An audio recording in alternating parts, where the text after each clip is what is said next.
ইরানের সর্বোচ্চ নেতা আয়াতুল্লাহ আলী খামেনির রাষ্ট্রীয় শোক ও দাফনকে কেন্দ্র করে শুধু দেশটির ভেতরেই নয়, আন্তর্জাতিক অঙ্গনেও তৈরি হয়েছে ব্যাপক আলোচনা। বিশ্বের ৭০টিরও বেশি দেশের প্রতিনিধি তেহরানে উপস্থিত হয়ে খামেনির প্রতি শেষ শ্রদ্ধা জানিয়েছেন। একই সময়ে হরমুজ প্রণালী দিয়ে চলাচলকারী বাণিজ্যিক জাহাজের উপর নতুন সার্ভিস ফি আরোপের পরিকল্পনার কথাও জানিয়েছে তেহরান। দুটি ঘটনাই বিশ্লেষকদের মতে ইরানের কূটনৈতিক অবস্থান ও আঞ্চলিক প্রভাব সম্পর্কে গুরুত্বপূর্ণ বার্তা বহন করছে। শনিবার সামাজিক যোগাযোগ মাধ্যম এক্সে দেওয়া এক পোস্টে ইরানের পররাষ্ট্রমন্ত্রী আব্বাস আরাকচি জানান, বিশ্বের ৭০টির বেশি দেশের প্রতিনিধি খামেনির রাষ্ট্রীয় শোক ও দাফনের আনুষ্ঠানিকতায় অংশ নিয়েছেন। তাদের মধ্যে মধ্যপ্রাচ্যের একাধিক আরব দেশের প্রতিনিধিও ছিলেন। আরাকচির ভাষ্য, এই উপস্থিতি ইরানের সঙ্গে বিভিন্ন দেশের সম্পর্কের ইতিহাসে স্মরণীয় হয়ে থাকবে এবং এটি তেহরানের প্রতি আন্তর্জাতিক সম্মান ও কূটনৈতিক সম্পর্কের প্রতিফলন।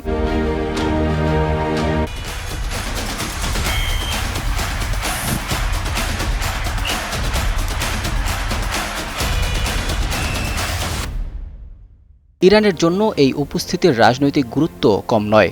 সাম্প্রতিক বছরগুলোতে পশ্চিমা নিষেধাজ্ঞা, আঞ্চলিক উত্তেজনা এবং যুক্তরাষ্ট্রের সঙ্গে দীর্ঘদিনের বৈরী সম্পর্কের কারণে আন্তর্জাতিক অঙ্গনে নানা চাপে ছিল দেশটি। এমন প্রেক্ষাপটে বিপুল সংখ্যক দেশের প্রতিনিধিদের উপস্থিতিকে তেহরান নিজেদের কূটনৈতিক সাফল্য হিসেবে তুলে ধরছে। অন্যদিকে আন্তর্জাতিক বাণিজ্যের অন্যতম গুরুত্বপূর্ণ নৌপথ হরমুজ প্রণালীতে নতুন সার্ভিস ফি চালুর ঘোষণাও নতুন করে আলোচনায় এসেছে। চীনে নিযুক্ত ইরানের রাষ্ট্রদূত আব্দুর রেজা রাহমানি ফজলি জানিয়েছেন, ভবিষ্যতে এই প্রণালী ব্যবহারকারী বাণিজ্যিক জাহাজের কাছ থেকে সার্ভিস ফি নেওয়া হবে। তবে সাম্প্রতিক সংকটে যেসব দেশ ইরানের পাশে দাঁড়িয়েছে তাদের জন্য বিশেষ ছাড় দেওয়ার বিষয়টি বিবেচনায় রাখা হবে। হরমুজ প্রণালী বিশ্বের অন্যতম গুরুত্বপূর্ণ জ্বালানি করিডোর। প্রতিদিন বিপুল পরিমাণ অপরিশোধিত তেল ও প্রাকৃতিক গ্যাসবাহী জাহাজ এই পথ ব্যবহার করে। ফলে সেখানে যে কোনো নতুন নীতি বা অর্থনৈতিক সিদ্ধান্ত আন্তর্জাতিক জ্বালানি বাজার ও বৈশ্বিক বাণিজ্যে সরাসরি প্রভাব ফেলতে পারে।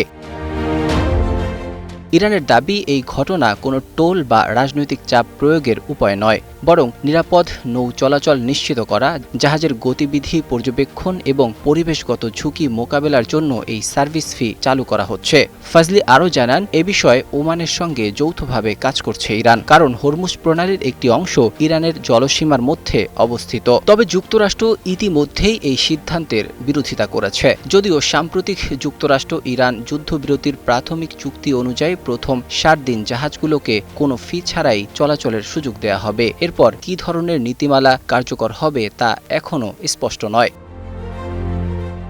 সব মিলিয়ে খামেনির দাফনে আন্তর্জাতিক প্রতিনিধিদের ব্যাপক উপস্থিতি এবং হরমুজ প্রণালীতে নতুন সার্ভিস ফি আরোপের পরিকল্পনা, দুটি ঘটনাই ইঙ্গিত দিচ্ছে যে ইরান একদিকে কূটনৈতিক সমর্থনের বার্তা তুলে ধরতে চাইছে, অন্যদিকে বিশ্বের অন্যতম গুরুত্বপূর্ণ সামুদ্রিক বাণিজ্য পথে নিজেদের ভূরাজনৈতিক ও অর্থনৈতিক ভূমিকা আরও জোরালোভাবে প্রতিষ্ঠা করার কৌশল গ্রহণ করছে।